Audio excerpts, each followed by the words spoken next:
Yo, what's up guys, it's NLW here, back again with another video. Today, going to be going through my latest figure haul. I've bought some new figures, making, some deals, wheeling and dealing. I'll go through it in a moment, but before I get into the haul, make sure you like the video as it helps get the channel out there. And as always, remember to subscribe to NLW Figs. And hey, if you've got any of these figures, let me know down below in the comments. And without further ado, let's get started. And yes, as you can tell by the title, I got the chase, and I wasn't expecting the chase. So we've got, first of all, this Elite 87 Apollo Crews. Comes with the brand new US Championship, and this is one that I've been wanting for a while. You know, I was kind of on the fence about getting this figure. I was hoping more for his heel attire coming out, but you know, I've seen pictures of this figure and I thought, you know what, the blue looks pretty cool, I'm going to get that attire. And then they sent me the chase, so kudos to I think it was the toy shop I got it from. So yeah, just great, because I bought Apollo thinking it was just going to be the regular figure, and they sent me the chase instead.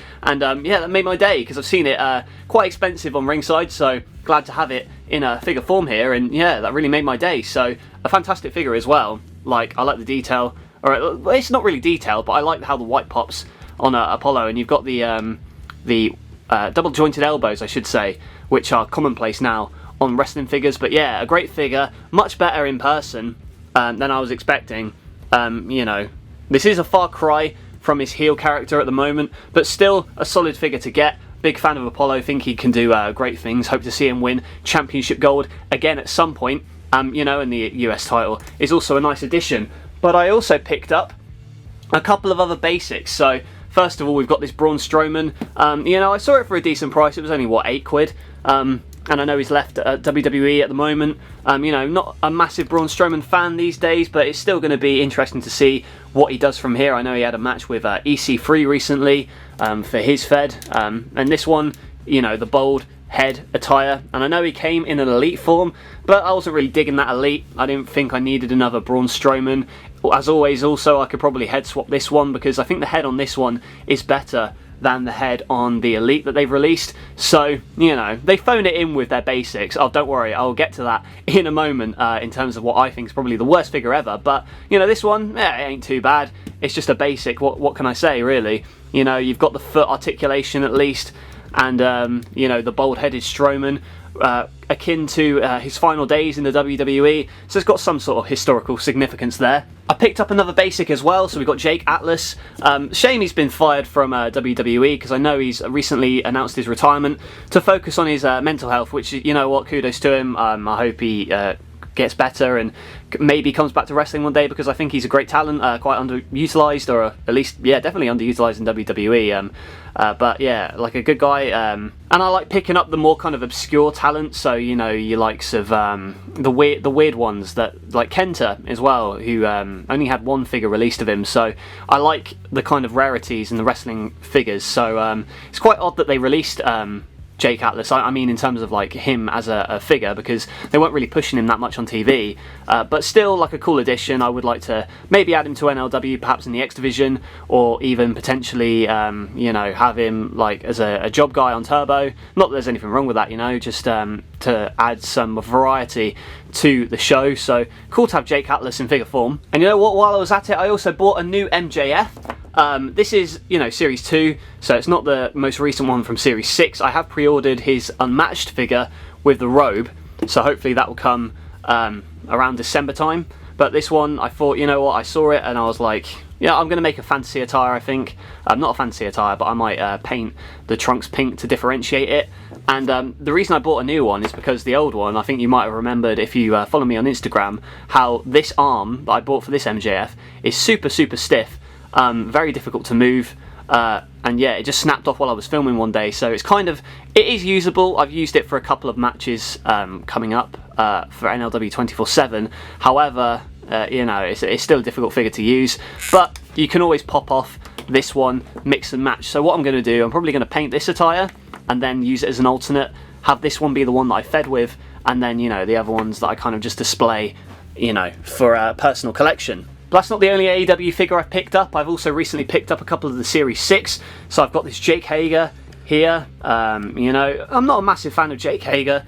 but it is still a figure that I thought would be cool to have, you know, first time in the line for the AEW series, so I thought that was enough significance there. And it's a decent figure overall, you know, it's not too bad. I think the hair shade is a bit off, but other than that, it ain't a bad figure really. Like, it moves pretty well. And another figure I got from the Series 6 was, if Jake Hager can stand up properly there, I've also picked up Hikaru Shida. So yeah, wanting to bolster my women's division in NLW, I will 100% be adding Hikaru Shida very soon to NLW, hopefully. Just got to find a place for her. You know, definitely, I wouldn't say underutilised because she was their longest reigning women's champion, but since she's lost the title in AEW, hasn't really done a lot of note. So I'm hoping that she can be featured more prominently going forward, because I'm a big fan of her.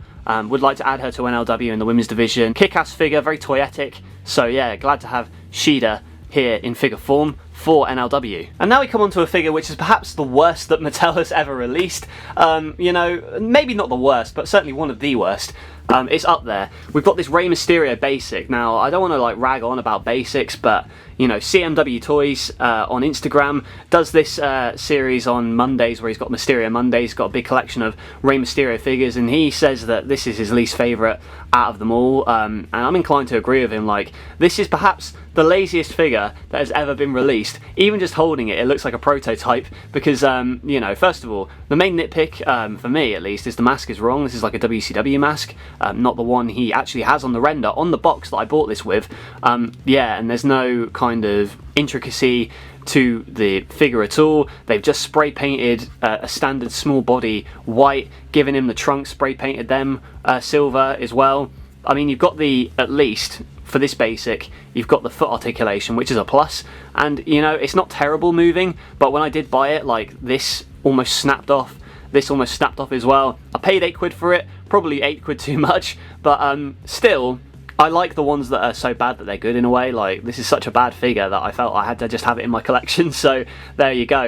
You know, I thought, there's no way it's going to be as bad in hand, and yeah, it is, but I think if you were going to pick fed with it, honestly, not too bad. Not too bad as a pick fed, like as a figure itself. Aesthetically though, I don't remember Rey Mysterio being this shredded when he came back.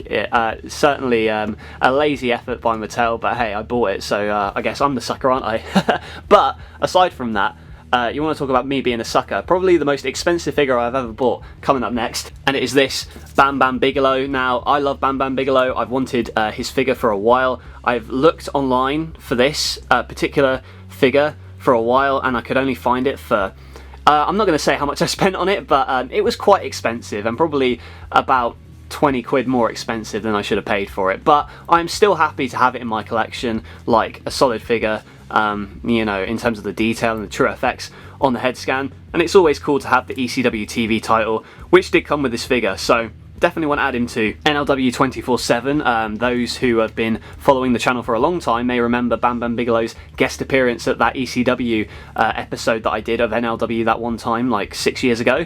But yeah, like, I've got this figure, and now, you know, comparatively, before, the only Bam I had was this WCW one, which I got when I was a kid, actually. So yeah, an improvement, and pretty cool to have them both in figure form here. And yeah, want to animate with this figure a lot, but again, just wanted a Bam in my collection, and finally happy I've got it. And last but not least, another figure that I've picked up, probably not recently, but definitely in the past 2 months, which I've just wanted to show in a video because I think it's so cool, is this Macho Man Ultimate Edition figure.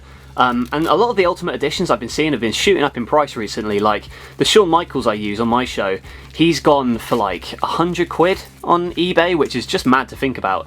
But yeah, I wanted to just include this Macho Man in this video because, you know, I just think that I've been having a craving to add Macho Man to NLW. I don't know what I'm going to do with him, but like the figure itself as well, really cool. And also I've pre-ordered the Mattel Creations version of Macho Man, so the one with the white and the black, his commentary attire from the new gen.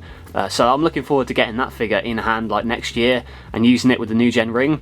But for now, like, this figure, I love it. I love the colours, I love the cheesiness of it, and like just the flamboyance of Macho Man. And you know, double jointed elbows, the Ultimate Edition posing, really cool. I know it comes with a spare head as well, I believe. I could be wrong, but I got that somewhere.